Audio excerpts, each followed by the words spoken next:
Hi, I'm Jonathan Green from News Radio 620 WTMJ, and with me here is Dr. Joe Hammang, who has come back to Wisconsin.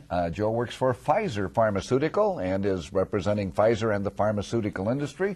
Welcome back to Wisconsin. Thank you. Great to be here. I know your industry has a lot to do here in Wisconsin, especially with your alma mater there at the UW. Right. Very, very much so. We have Pfizer and the rest of the industry works very closely with major medical centers and great medical centers like the University of Wisconsin in Madison. Many clinical trials. We have dozens of clinical trials that are ongoing within Wisconsin, and so it's a great opportunity for us, and it's great to be back. So it's not like one pharmaceutical company over here and another one over there, and they're working within themselves. There is a lot of collaboration, and it's within the industry and beyond. That's absolutely right. We rely on the academic medical centers like the University of Wisconsin, the rest of the Big Ten hospitals, and hospitals throughout the world, because that is the source of the clinical science that we are engaged in. That's where the patients are, and that's how patients are recruited into our clinical trials. The collaboration between the pharmaceutical and the biotechnology industry and the academic community is how medicines are created. It is that simple. Without that collaboration, we don't have new medicines coming forward. These collaborations have come under fire. There are some people who think there is something wrong with that. Right. What do you say to that?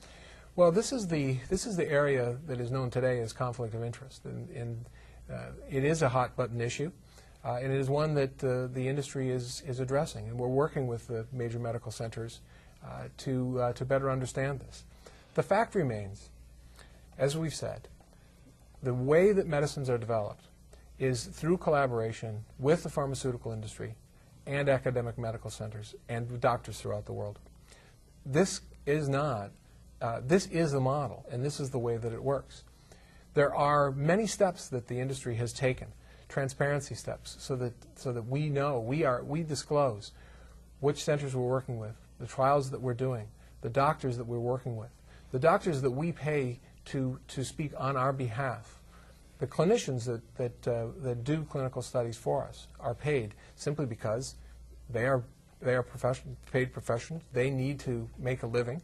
The hospitals need to continue to take in money to continue their operations as well.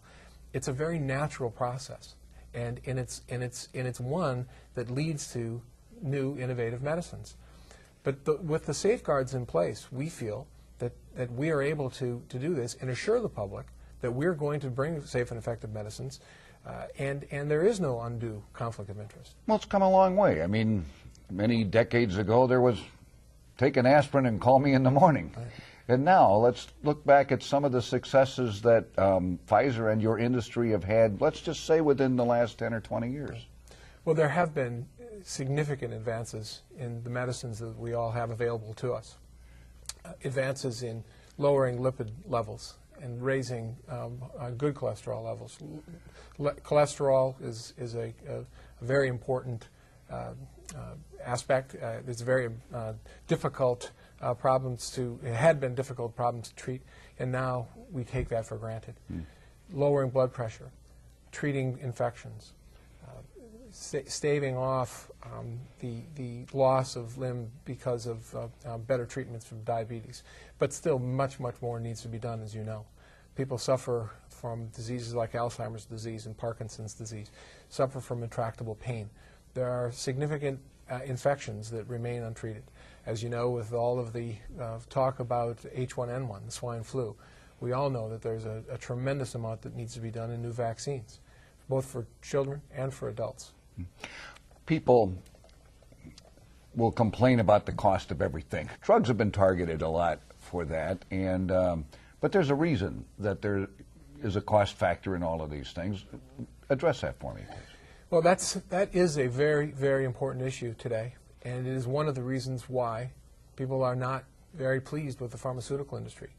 Yet, what's frustrating to us is, of course, that the medicines portion of the healthcare budget is about 10%. It has been about 10% for a long, long time, and remains so.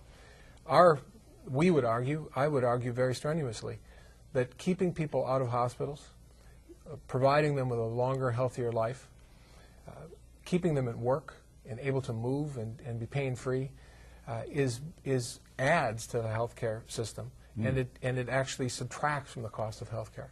But that's really very difficult for someone who's having trouble paying for their medicines or doesn't have access to proper healthcare.